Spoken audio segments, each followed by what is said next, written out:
Eromanga-sensei, or the true title to this show, Oreimo Season 3, is A1 Pictures' spring 2017 revisit to the long-gone franchise of Loving Little Sister. This show, for all of its worth, is one huge heap of trashy pandering. I'm not saying that's a bad thing, I'm just saying if you think Eromanga-sensei isn't just going to be a copy-paste of Oreimo, then you're wrong. And if you thought Oreimo was a revolutionary take on the romance genre, then you're right.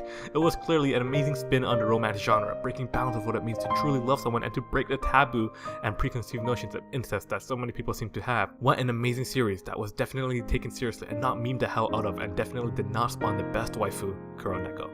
But in all seriousness, Eromanga-sensei is a show I enjoy despite it being a show that I admit is very trashy. And I think once you get past the fact that this is just Oreimo but with a more distinct theme and focus, then it's actually a pretty interesting show to look at. What I want to draw attention to is the fact that Sagiri and Masamune are basically in the professional industry of creating light novels. This aspect of creation is only lightly played in Oreimo with Best Girl Kuroneko and is a subplot. It's not part of the main sphere of things, which for Oreimo is fine, but for Eromanga-sensei they completely revolve around these two plot points that Sagiri draws and Masamune writes. That creates the main dichotomy I want to look at. Oreimo is a very heavy otaku show, in the way that it's all about teaching Kyosuke about the otaku culture, and we delve so heavily into all of these facets of anime, visual novels, idols, and all of these aspects that form the tight-knit otaku culture Oreimo is portraying. But again, the most we get into creation, into being a part of that community, is very minuscule. Eromanga-sensei, on the other hand, does not delve into any of these aspects, mainly because the characters don't need to since they have a hand in forming this culture. We are given more insight into the creation process, somewhat, and it's this dichotomy that separates the two shows from being exact copies. But what does this dichotomy mean, and how does creation play into the series as a whole? I think the inclusion of creation allows the show to make sense of itself, and in giving these characters these roles, they form the structure of the dynamic shown by the characters that go beyond happenstance. Here's how I see it.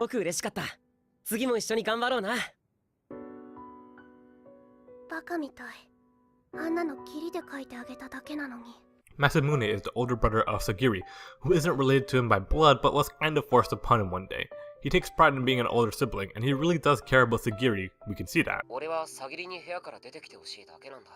He takes to the fact that they are family very quickly, and he does whatever he can in order to make sure that Sagiri assimilates into her new family as much as he does. Without a primary caregiver, since apparently their parents just up and left and we literally see no signs of any guardian in their home, it's up to Masamune to take the torch. He brings Sagiri all her meals, he's trying to check up on her, and in the end, he breaks through and manages to talk to Sagiri.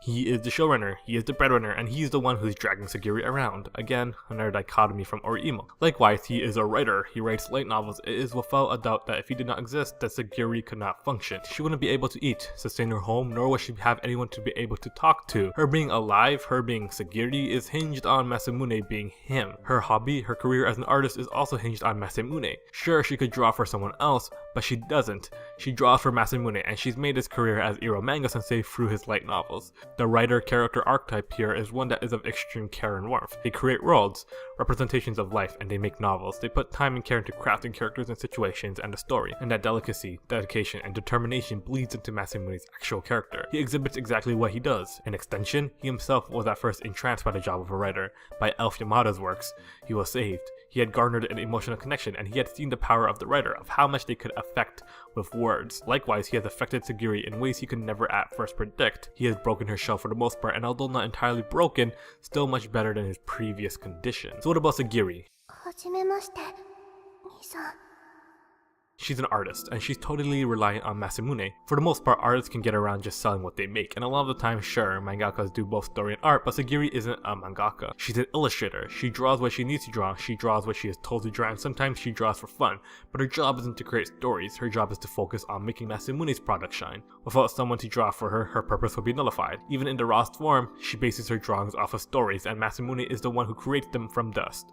Illustrators can have original characters, but at that point you're turning more into the realm of being a mangaka, someone who can create both story and art. Sagiri feeds off of having an audience, and in drawing out the characters she likes and having other people appraise her for them, whether she's a mangaka or not, it doesn't matter. If no one likes her art, she's off of a job, and on a more emotional level, she'd be empty. In trying to cope with the things she lost, this is the only thing she has, and without the support of Masamune, on both the level of being a writer and as him, she'd be devastated. That's why it's so important for them to be a writer and artist, partners in crime, making a product that they both are passionate about. In the process of creating a light novel, their dynamic becomes the forefront. Masamune leads the way, creating a path, a predetermined image that Sagiri can latch onto. Masamune shows her that there's more to life than the inside of her room, that she should revel in this care, that she should have fun and try to appreciate what she has. Sagiri then picks up the scraps. She slowly opens up to Masamune, creating dank memes, giving us those nice incest scents, and actually letting herself indulge in the kindness that Masamune has to offer. Without Sagiri, Masamune would just be some dude who writes, doesn't care about anything else, and has no one to direct his energy towards. Without Masamune, Sagiri would just be lonely, frightened, and a damaged girl with no one to turn to, and she would continue to tell herself that she needs no interactions whatsoever. Their jobs, their roles in the role of creating, mirrors who they are, and gives an extra layer towards the dynamic they have. It also fleshes out the world they live in, making for a lively professional world that was missing from Oreimo. Instead of just having these characters take on these roles of this random brother who just loves his sister, and the sister who just so happens to need to be taken care of, they give them personality through their jobs. It makes the world a lot more lived in and fleshed out. But yeah, Eromanga-sensei has been an interesting show to experience, and going forward will probably continue to be an interesting show filled with memes and instigating huge lolly wars over on Reddit. It'll always be a trashy Oreimo clone close to my heart, but I'll give it what it deserves and look at it in a way where I can appreciate why things work. Just for today, Eromanga-sensei, you're a little not trashy. Except you're still really trashy. And that was Anilyze. Thank you for watching. If you like this video, maybe give it a like, maybe subscribe me, check out our other stuff. We are Otaku Box, a group of friends trying to do some stuff with YouTube, making videos, but you know, this is just a thing we do. If you don't like what we do, then you know, feel free to just walk on by because I'll always be here anyway. Anyways, I've been Brian, signing out.